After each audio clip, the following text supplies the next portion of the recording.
Artur!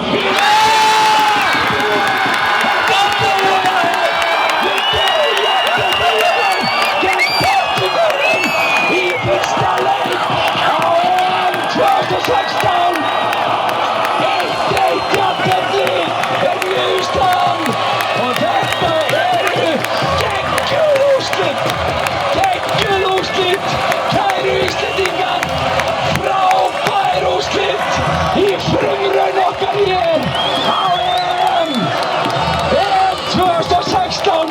Ég er að segja ykkur að Pétur Matthísson er að gera sig klára niðri. Það eru sjóðheit viðtöl á leiðinni.